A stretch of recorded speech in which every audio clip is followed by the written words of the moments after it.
હાલમાં કેશોદની નામદાર અદાલતમાં એક 35 લાખ રૂપિયાની રકમના ચેક રિટર્નના કેસમાં આરોપીને નિર્દોષ ઠરાવીને છોડી મૂકવાનો હુકમ કરવામાં આવેલો છે.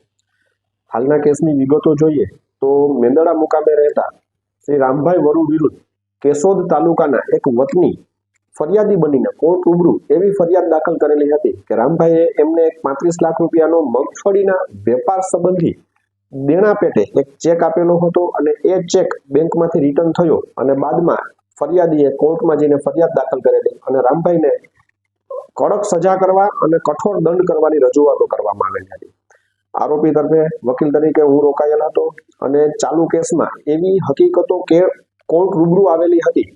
કે જે રામભાઈ પાસેથી ચેક ફરિયાદીએ મેળવેલો હતો એ કોઈ દેણા પેટે આપેલો નહોતો, પરંતુ ફરિયાદીએ રામભાઈ પાસેથી ફ્રોડ કરીને,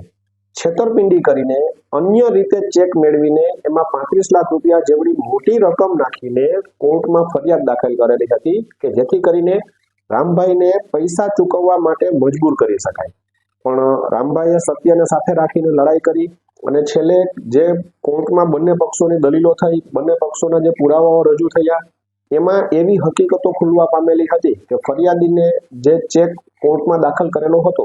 એ ચેક રામભાઈ પાસેથી એમણે કાયદેસરના દેણાની ચૂકવણા માટે આવેલ હોવાની હકીકતો સાબિત થઈ શકેલ ન હતી. કોર્ટે એ હકીકતને ધ્યાને રાખીને રામભાઈને નિર્દોષ ઠરાવવાનો હુકમ કરવામાં આવેલો હતો. તો નામદાર કોર્ટમાં 35 લાખના ચેક રિટર્નની ફરિયાદ થયેલી હતી, જે મારી પાસેથી ખોટી રીતે પૈસા પડાવવા માટે ફ્રોડ કરેલું હતું. મેં સત્યને સાથે રાખી અને લડત આપતા અંતે મારી જીત થઈ.